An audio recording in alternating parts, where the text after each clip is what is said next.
Gracias a los organizadores una vez más. No estoy segura que pueda competir muy bien con esta última presentación ni con el fútbol, así que voy a tratar de ser conciso. Hablamos ayer de las metodologías que utilizamos y los sistemas. No voy a repetir demasiado eso. He tenido varios colaboradores con el tiempo, estudiantes, postdoctorados, incluyendo recientemente Chen Clough, que está acá esta semana. De modo que intentaré, en lugar de concentrarme en un estudio en particular con gran profundidad, es más bien hacer un repaso de nuestros estudios en este campo de cuantificación de emisiones enterales de sistemas de cultivo fertilizados en el medio oeste de Estados Unidos, y muchos están dirigidos a evaluar prácticas de mitigación.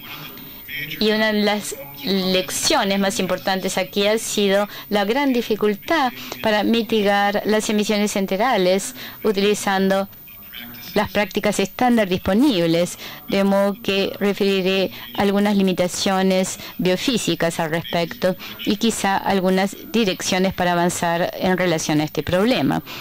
Al mismo tiempo, hemos hecho mediciones auxiliares en el campo y en el laboratorio, en ambos estudios, intentando ver los controles y mecanismos subyacentes a nivel de producción y emisión de N2O.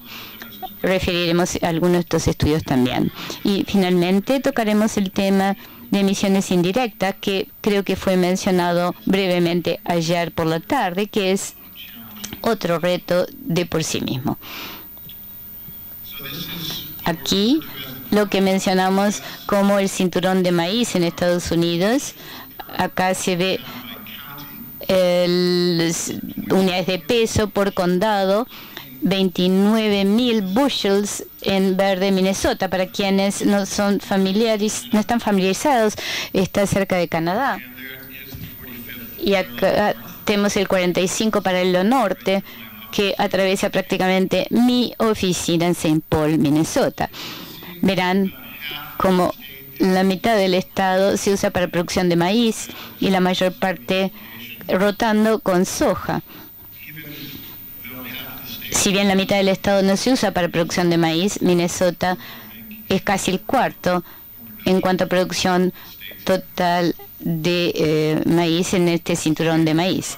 Es el cultivo principal, hay como 3,5 millones de hectáreas, 95% es con irrigación que crece, la mayor parte de la gestión es con fertilizadores con nitrógeno sintético, y la fuente principal de fertilizantes está listada ahí: urea, amoníaco, anhidro y solución de nitrato con amoníaco.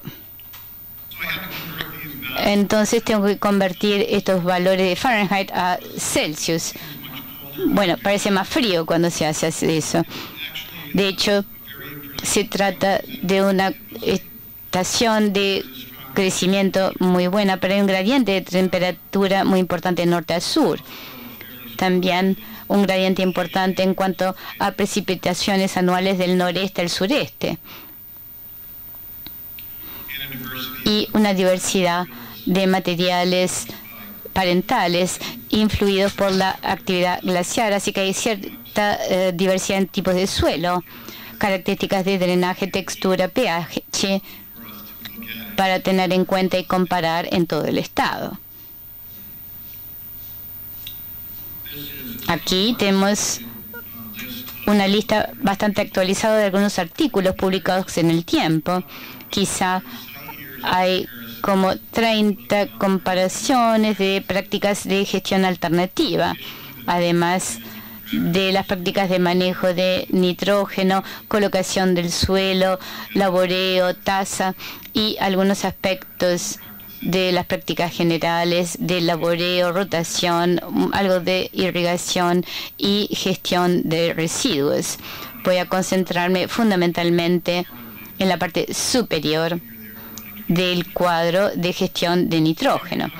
Ayer hablamos bastante en detalle de estos métodos, no voy a ingresar en mucho detalle ahora. Usamos cámaras manuales en la mayor parte de nuestro trabajo. Contamos ya con algunos años de datos de cámaras automatizadas recabadas 46 veces por día, pero en un lugar limitado de locaciones. Y nos concentramos entonces en las emisiones integradas en la estación de crecimiento. Integramos estos valores y realizamos las comparaciones en base a estas cifras. Una de las primeras preguntas que consideramos fue si la forma química del fertilizante tiene un efecto fuerte sobre las emisiones de N2O. Y la urea ahora da cuenta de casi de la mitad del fertilizante que se usa en Minnesota. Este es el porcentaje que se ha mantenido en el tiempo. Realmente en primavera, un poco en otoño, a veces se incluye con una forma de la urea y a veces simplemente se tira sobre la superficie. Y luego tenemos el amoníaco anhidro, que se usa bastante en el cinturón de maíz de Estados Unidos. Creo que no se utiliza demasiado fuera de Estados Unidos. Quizá en Australia, un poco, no estoy segura de las estadísticas, pero fundamentalmente en América del Norte. Y Minnesota, de hecho, está disminuyendo su uso con rapidez.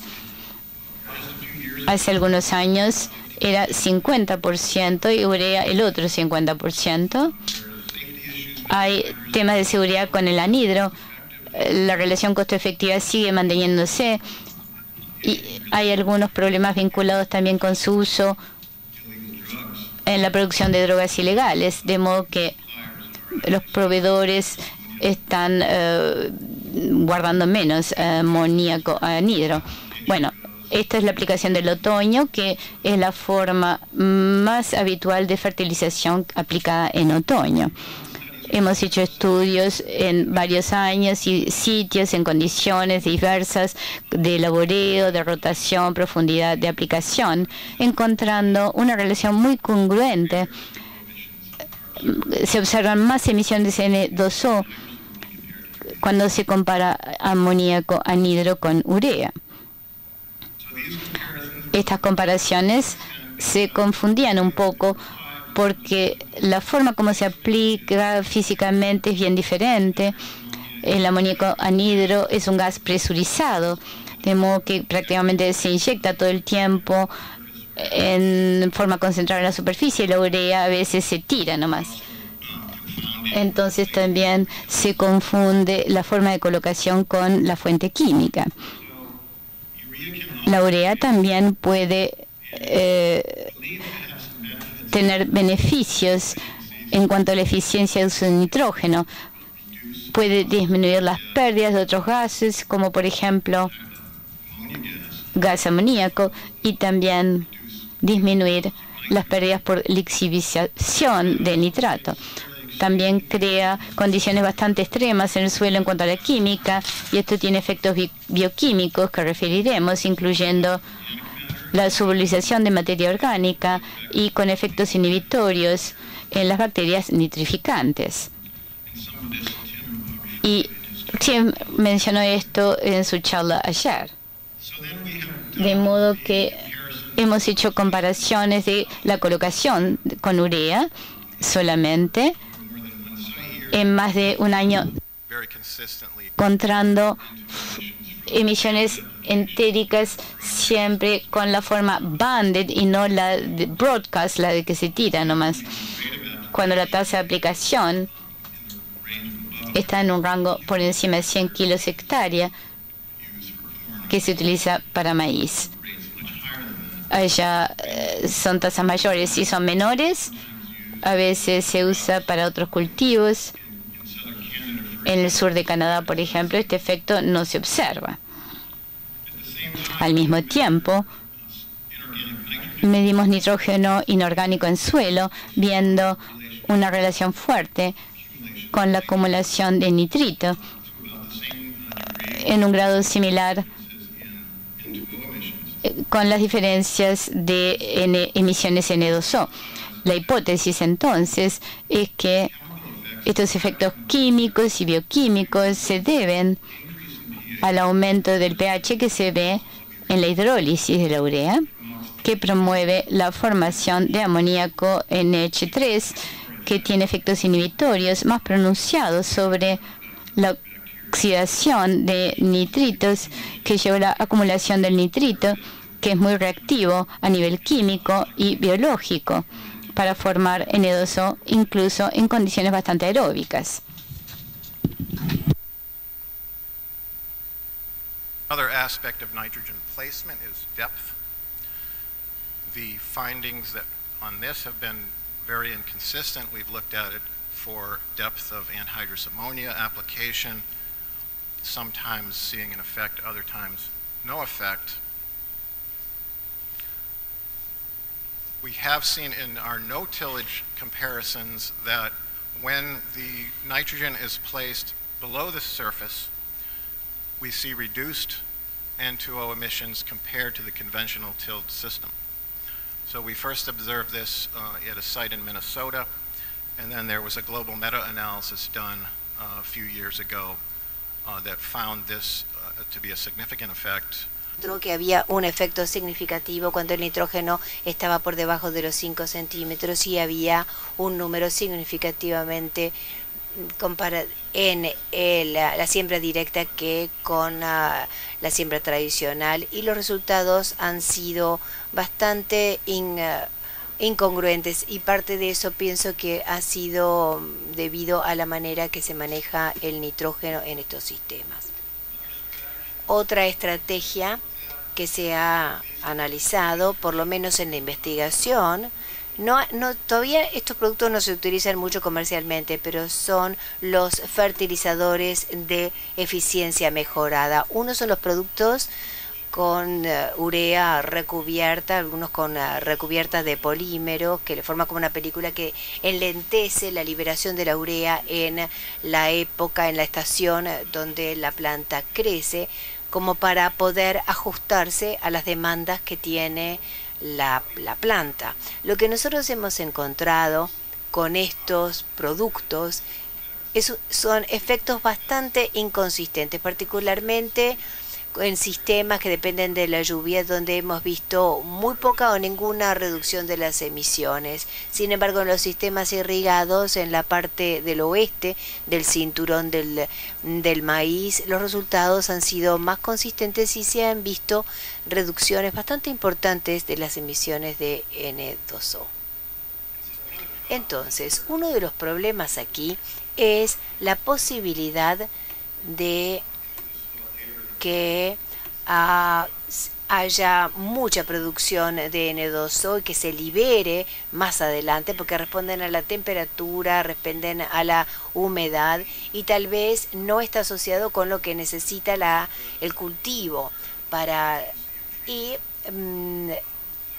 hace unas semanas después de la aplicación, coincidiendo con una lluvia, la primera lluvia importante de la temporada, eso desencadena las primeras emisiones y allí se ve que no hay beneficio.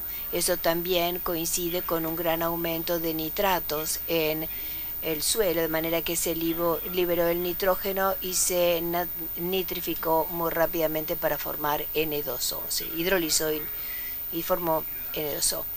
Lo otro es que hay inhibidores microbianos que están diseñados para inhibir las enzimas microbianas, es decir, los inhibidores de la nitrificación, los inhibidores de la ureasa, que están más diseñados como para disminuir la pérdida de amoníaco. Y encontramos que estos son más consistentes que PCU. O sea que en otros estudios se estudiaron inhibidores microbianos y PCU, y los inhibidores microbianos han sido más eficaces, no solamente en nuestros estudios, sino también en otros lugares como en Brasil, que se han hecho estudios también más recientemente.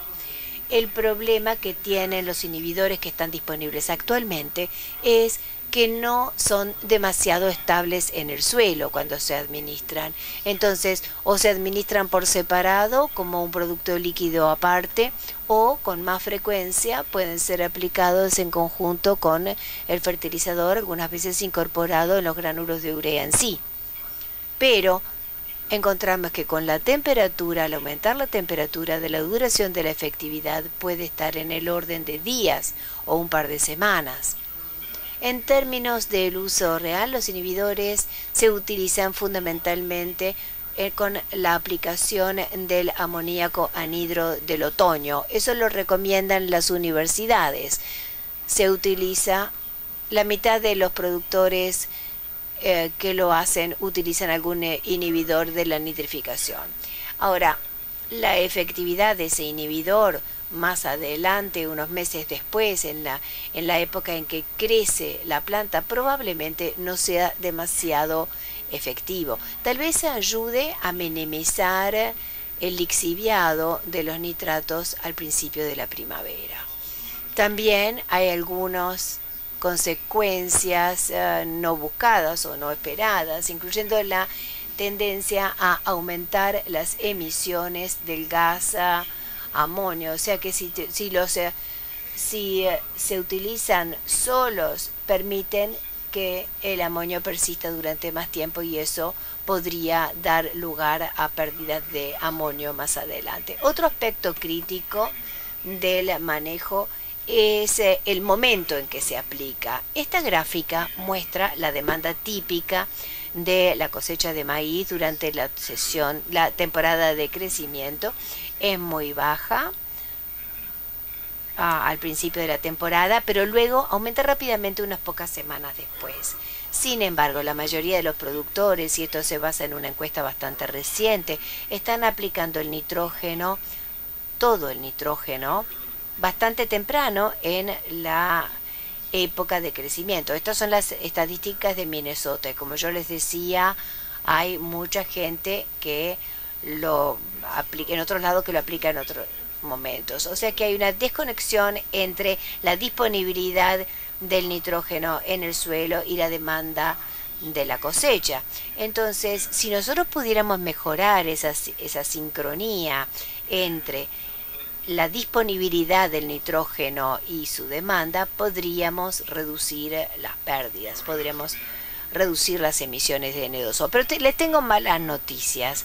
Esto no surge no surge solamente de este estudio, sino de una serie de estudios. Este es un ejemplo en el cual nosotros comparamos aplicar todo el nitrógeno antes de la siembra en una única vez y compararlo con 3 aplicaciones por separado, que sería una cosa muy poco práctica para que hiciera un productor.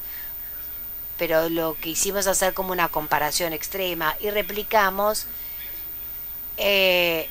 a 5 diferentes concentraciones de nitrógeno en 2 años, y parecido a lo que vimos con el tratamiento de PCU, la aplicación separada fue efectiva al principio de la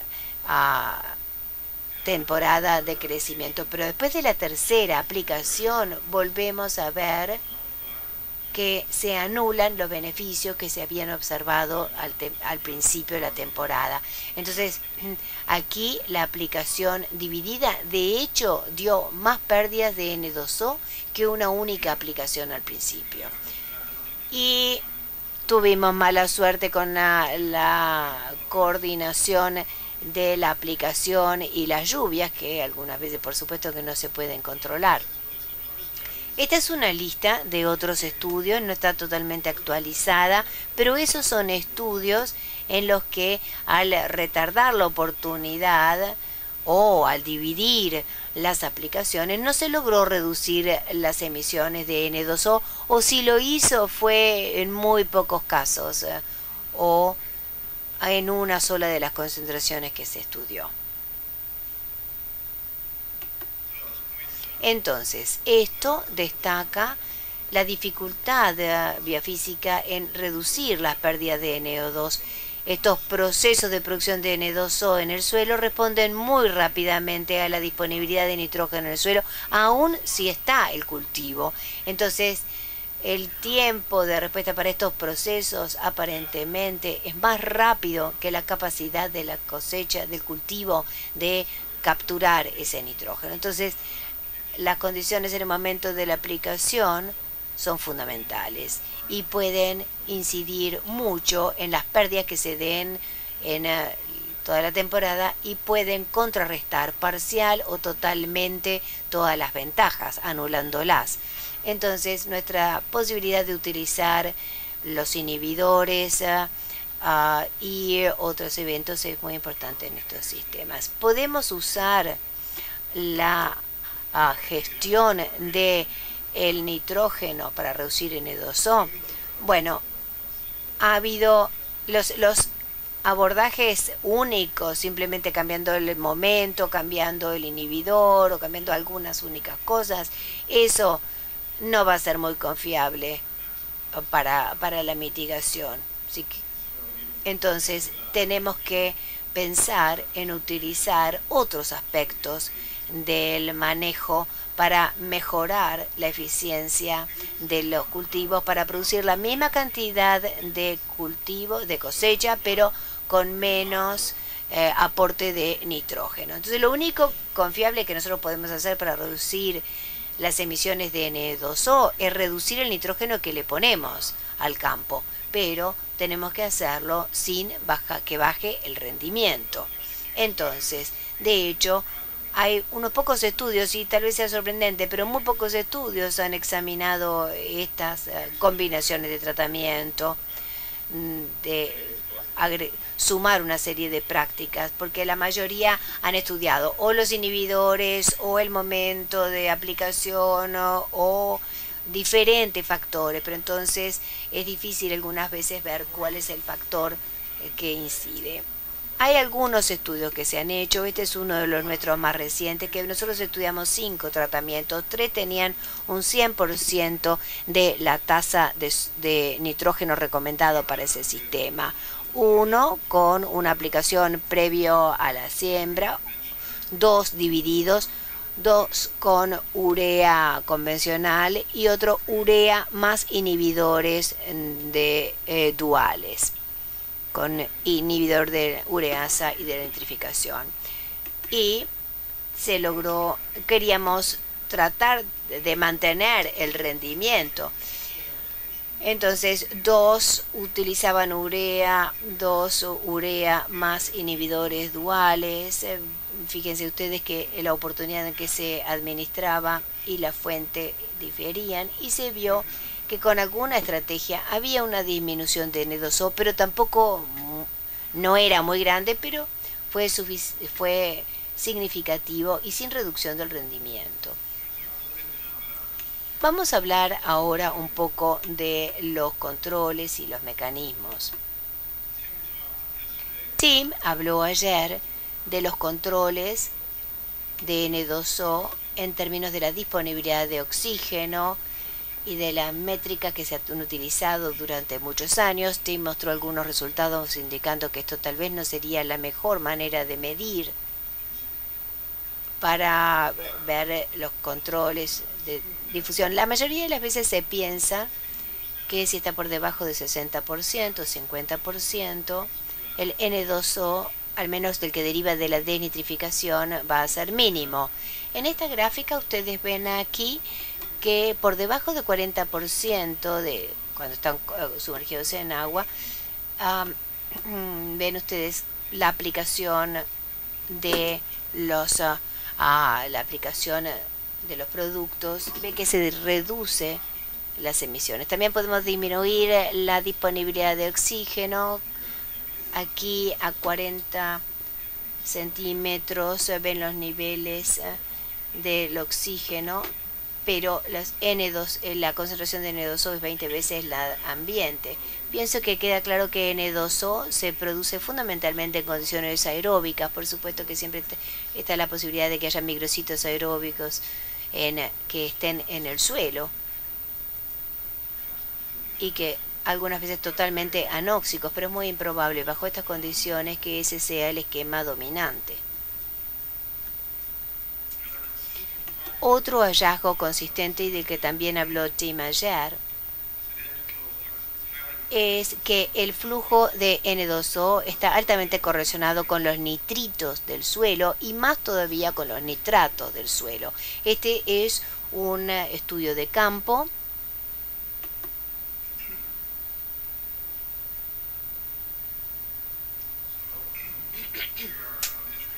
Estamos midiendo nitrito con amoníaco y nitrato. El nitrito no se mide habitualmente. En los estudios de ciclo de nitrógeno es más difícil de medir y las concentraciones son típicamente más bajas, lo cual no significa que sean menos importantes. Aquí tenemos una estimación acumulada que se correlaciona bien con N2O acumulado en la estación de crecimiento. Comparado con nitrato, no se correlaciona realmente.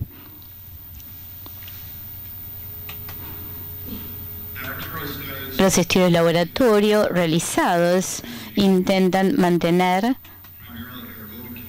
condiciones primariamente aerobias para estudiar estos procesos en mayor detalle en condiciones controladas.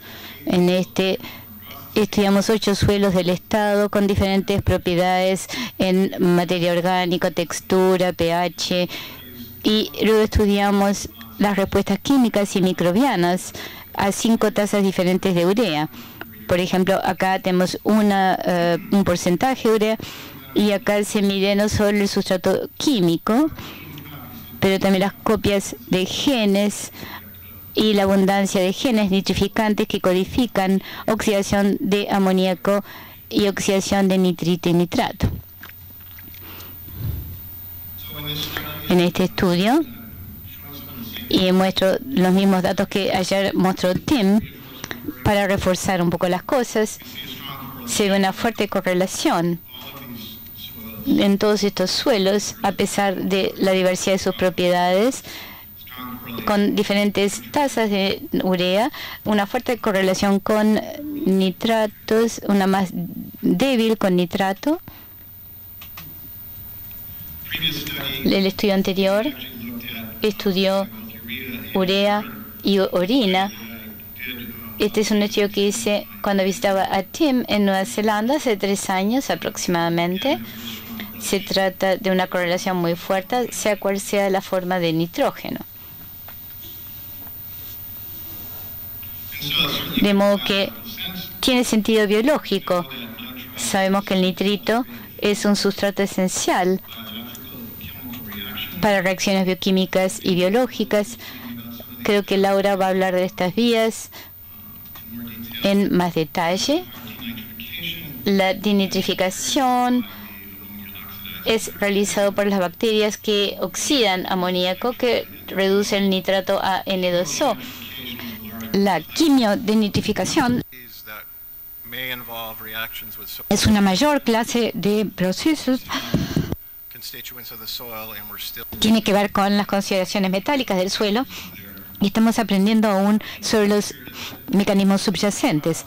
Sea cual sea el proceso, igual se requieren condiciones anaerobias o presencia de nitrato. De modo que lo que se dice habitualmente es que ambos son necesarios para la producción de N2O.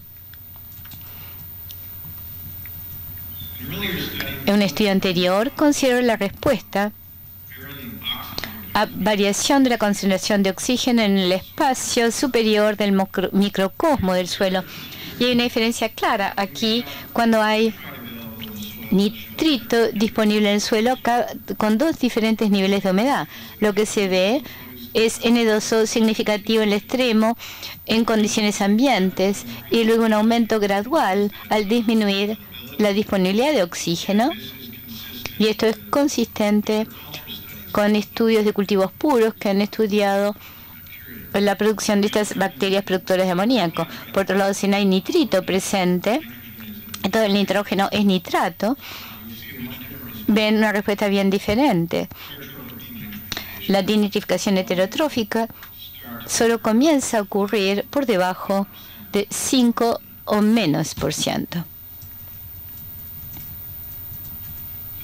Entonces, la siguiente pregunta es, ¿qué controla al nitrito de por sí? Tim mencionó ayer la importancia del amoníaco, el NH3, por su toxicidad a estas bacterias oxidantes de nitrito. Y en este caso, al determinar el amoníaco, dimos cuenta de la concentración total de amoníaco, pero también pH, que controla el equilibrio entre amoníaco y amonio. Y también dimos cuenta de la capacidad de absorción de amonio del suelo vinculado con la capacidad de intercambio de cationes. Es decir, que cuando dimos cuenta de este factor, vimos una relación más fuerte entre amoníaco y acumulación de nitrato. Otra dinámica tiene que ver con la respuesta en las abundancias de genes oxidantes de nitrito en cuanto a la adición de urea. El patrón general es incremento hasta cierto punto y luego caída por encima de un nivel crítico. Pero esto es consistente en todos los 8 suelos. El patrón era consistente, pero el nivel al cual ocurría esta caída variaba. De modo que esta diferencia de comportamiento quizá es por diferentes comunidades microbianas y el modo como estas responden a los efectos de toxicidad, y puede ser un factor muy importante. Cuando estudiamos el cociente de estas copias génicas, las oxidantes de amoníaco versus las oxidantes de nitrito, que mostró esta gráfica ayer también, una fuerte correlación. Se trata de nuestra última publicación. De modo que, en términos generales, es lo que pensamos que ocurre. La urea hidroliza y causa incrementos localizados de pH, incrementos localizados de amoníaco, que de hecho es considerado como el sustrato primario para bacterias nitrificantes, las oxidantes de amoníaco. En este sentido, promovería la formación de nitrito y al mismo tiempo resulta tóxico para las bacterias oxidantes nitrito. De modo que el patrón de más N2O, más producción de nitrito, menos oxidación de nitrito, lleva a la acumulación de nitrito que puede persistir varios días, semanas. Y esto puede depender de la temperatura y otros factores. Y uno termina con esta posibilidad de formación rápida de N2O en condiciones bastante aerobias. Otro aspecto de la formación de N2O en condiciones aerobias es que hay poca posibilidad, si alguna, de que vaya a ser reducida a O2, porque esto es por los denitrificantes que requieren niveles de oxígeno más bajos. Bueno, las propiedades como pH y la capacidad de amortiguación y absorción de amoníaco pueden ser factores que no hemos aún considerado para explicar la amplia variación que se ve en N2O, pero este trabajo debe ser replicado nuevamente, particularmente a nivel de campo. De modo que voy a concluir simplemente repitiendo que a menos que múltiples prácticas sean utilizadas o cuando se puede utilizar otras prácticas para disminuir el insumo de nitrógeno, resulta difícil mantener estos sistemas de producción disminuyendo el N2O al mismo tiempo. Es posible quizá imaginar formas más efectivas de productos de inhibición, de nitrificación que quedan en el suelo, y podemos apuntar a enzimas específicas. Los inhibidores que tenemos no están dirigidos realmente a las enzimas productoras de N2O, están dirigidos a enzimas por encima de este proceso. Y se requiere comprender mejor los controles, particularmente en condiciones aerobias, y hay menos estudios de nitrificación allí. Ahora quisiera brevemente señalar el hecho de las emisiones indirectas de N2O. Sabemos que hay insumos de nitrógeno al suelo no utilizados por el cultivo, que pueden estimular procesos en el suelo que producen N2O directamente, y ahí hablamos de emisiones directas. Pero también sabemos que puede producir otras formas gaseosas y pérdidas de nitrato. Y todas estas formas que reaccionan con nitrato una vez en el medio ambiente pueden pasar a N2O. Y estas son las emisiones que llamamos indirectas. Es un gran reto intentar medir todas estas emisiones al mismo tiempo, y también las prácticas de manejo pueden tener un efecto en contraste. tirar la urea puede aumentar N2O, pero se puede aumentar las emisiones de O y de amoníaco. La nitrificación, los inhibidores solos pueden incrementar las emisiones de amoníaco, de modo que nuestra capacidad de cuantificar el destino del nitrógeno reactivo luego de dejar el campo es muy limitado. El factor de emisión simple disponible por el IPCC, por ejemplo, tiene factores de admisión para hacer la tasa de conversión, pero la incertidumbre de los números es muy alto, de modo que el intervalo de confianza 95 para este factor de emisión tiene como 2 órdenes de magnitud, de modo que aun cuando se mide la lixiviación de nitrato, como en este estudio, se trata de convertir a una emisión indirecta de N2O, tiene un alto nivel de incertidumbre en su estimación. Reducir las pérdidas totales de nitrógeno va a disminuir el N2O perdido directo e indirecto. Hay que concentrarse en esto, pero no sabemos cuánto. Cuando se suman los directos y los indirectos, es un área clave de investigación. Hay que cuantificar mejor el N2O indirecto, quizá con mediciones a escala paisaje y más mediciones simultáneas de pérdidas de vías de pérdida múltiples, y hay que mejorar la gestión para disminuir todas las pérdidas de nitrógeno, aumentar la eficiencia del uso de nitrógeno por el cultivo, utilizando los insumos, menos insumos para la misma producción. Bueno, creo que ese era el tiempo que yo tenía.